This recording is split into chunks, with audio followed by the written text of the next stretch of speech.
Hello साथियों, मैं doctor Rakesh Prajapati आप लोगों के बीच फिर से एक नए मुद्दे के साथ।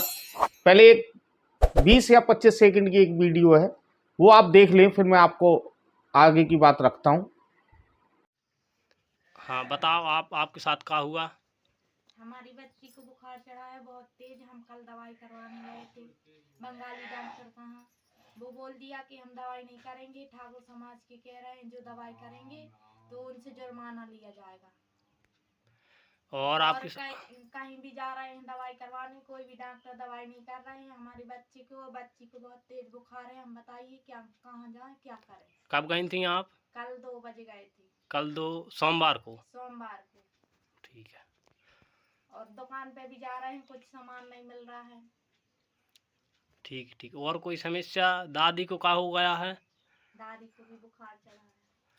ठीक है। साथियों, आपने वीडियो देख ली होगी और चूंकि ये मुद्दा 2-3 दिनों से बहुत ही हाईलाइट हो चुका है और किस तरीके से इस घटना को आपने देखा है ये तो आप लोग ही जानते होंगे, लेकिन मुझे तो बड़ा दुख हो रहा है। और आज भी आज़ादी के 75 साल बाद मध्य प्रदेश के दमोह में सिंहपुर गांव में ये जो घटना हुई है, इस घटना की जितनी निंदा की जाए उतनी कम है। वीडियो भी आप देख रहे होंगे, ये वीडियो कल की वीडियो है, उसी गांव की है, दमोह के मध्य प्रदेश के जवेरा तहसील के सिंहपुर गांव में, जिसमें एक नाई समाज के व्यक्ति द्वारा कुम्हार और अहरावल, बरेठा, चौधरी, इन 3-4 जातियों के लोगों को बाल काटने से मना कर दिया जाता है। हालांकि मैं पहले ही कह चुका हूं कि इसमें नाई समाज के व्यक्ति की कोई गलती नहीं है, क्योंकि वो तो बेचारा वैसे भी डरा हुआ है। उसे तो अपना व्यवसाय करना है, रोजगार करना है, क्योंकि अगर वो उन लोगों की बात नहीं मानेगा तो उसकी दुकान पहले से ही बंद हो जाएगी। इसलिए उसने ये फरमान जारी किया कि आप जो अंदर चेयर पड़ी होती हैं सैलून के अंदर, उस सैलून की चेयर पर बैठ करके बाल नहीं काटूंगा मैं। अगर आपको बाल कटवाने हैं तो दुकान के बाहर जमीन पर बैठ करके तो बाल काट सकते हैं। साथियों, उसके बाद ये वीडियो देखने के बाद मेरा दिल रो रहा है। समझ लीजिए कि आज़ादी के 75 साल बाद अमृत महोत्सव हम मना रहे हैं, और देखिए किस तरीके से उस बच्ची की तबीयत बीमार है और वृद्धा की भी तबीयत बीमार है। और गांव के जो डॉक्टर हैं, हालांकि वो झोला छापी होंगे गांव में, आप जानते हैं, लेकिन वो भी डरे सहमे हुए होंगे। और जब वो दवाई लेने के लिए जाती हैं गांव के डॉक्टरों के पास, तो गांव के डॉक्टर मना कर देते हैं कि हम दवाई आपको नहीं दे सकते।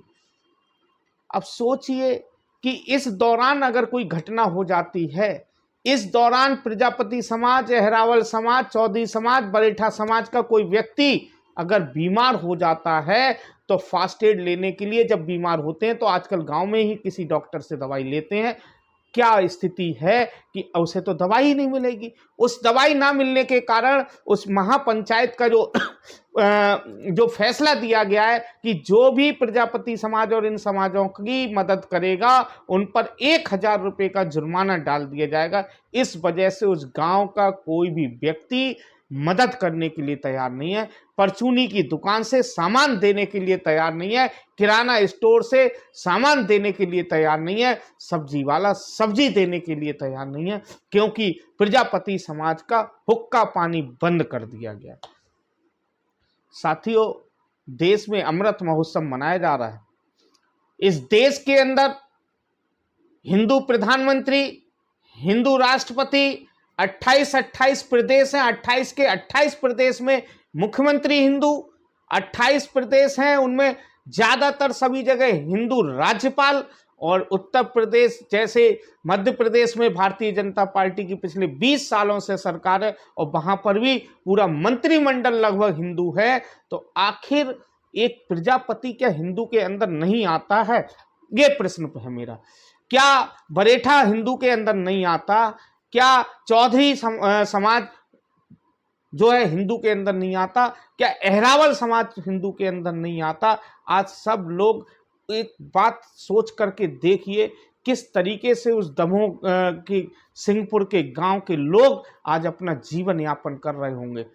ये वो तो भला है सोशल मीडिया के माध्यम से ये घटना आज सभी लोगों तक पहुंच चुकी है, सभी लोग जान चुके हैं। लेकिन मैं पूछना चाहता हूं उन लोगों से विशेष रूप से जो हमारे प्रजापति समाज के भी हैं, जो दिन रात व्हाट्सएप ग्रुपों में, फेसबुक पर, सोशल मीडिया पर अपने आप को हिंदू हिंदू चिल्लाते रहते हैं, वो मध्य प्रदेश में सिंहपुर में कब जाएंगे और कब कहेंगे वहां के लोगों से ये हमारा प्रजापति भी हिंदू है, इसको क्यों नहीं बाल काटने की।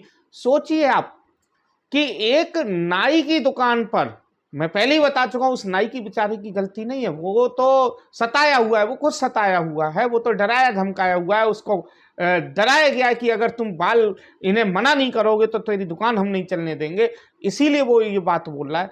लेकिन मेरा प्रश्न ये है कि आजादी के 75 साल बाद भी शंभू कुमार जी सही कहते हैं, मैंने पत्र सुना, शंभू कुमार जी कहते हैं कि जिस तरीके से आप किसी भी व्यक्ति को, सोचिए एक नाई की कुर्सी पर नहीं बैठने दिया जा रहा है, नाई की कुर्सी पर, और जिस दिन आपने एसडीएम की, डीएम की, कलेक्टर की, आईपीएस की, आईएफएस की, इंजीनियर की, लेखपाल की, कानूनगो की और टीचर की कुर्सी पर बैठना शुरू कर दिया है, तो सोचिए वहां पर कैसे बर्दाश्त की जा रही होगा, वहां पर भी बर्दाश्त नहीं हो रहा हो। लेकिन इसीलिए शंभू कुमार कहते हैं, मैंने उनको देखा है, उनको फॉलो किया है, और वो सही कहते हैं कि आप उनके नौकर बने रहिए, आप उनकी दास प्रथा करते रहिए, आप उनका नौकर चाकरी वाला काम करते रहिए, वो आपको खाना भी खिलाएंगे, सम्मान भी देंगे, सब कुछ करेंगे, लेकिन जैसे ही अपने हक अधिकार, संविधान, शिक्षा की बात करेंगे, फिर देखिए उनका नजरिया आपके प्रति क्या हो जाएगा। कल मैंने वहां पर जो रवि चक्रवर्ती है उनसे बात की थी, वो इंटर पास थे, लेकिन इंटर पास होने के बावजूद भी उस व्यक्ति को कुर्सी पर नहीं बैठने दिया जा रहा है, जबकि उसी गांव के, उन्होंने बताया था, कई क्षत्रिय और ब्राह्मण समाज के लोग ऐसे हैं जो अनपढ़ हैं, वो वहां पर बैठ करके कटवाएंगे। तो आखिर योग्यता का क्राइटेरिया क्या है, योग्यता का पैमाना क्या है आज के देश में, या वही मनुवादी व्यवस्था है? नहीं है ना। अब देश तो संविधान से चल रहा है, और संविधान क्या कहता है, भारत में लिंग, मजहब, धर्म, जाति के आधार पर किसी भी व्यक्ति का कोई भेदभाव नहीं होगा। लेकिन आखिर इतना भेदभाव क्यों? आखिर उस प्रजापति समाज के साथ किस तरीके से घोर अन्याय हो रहा है।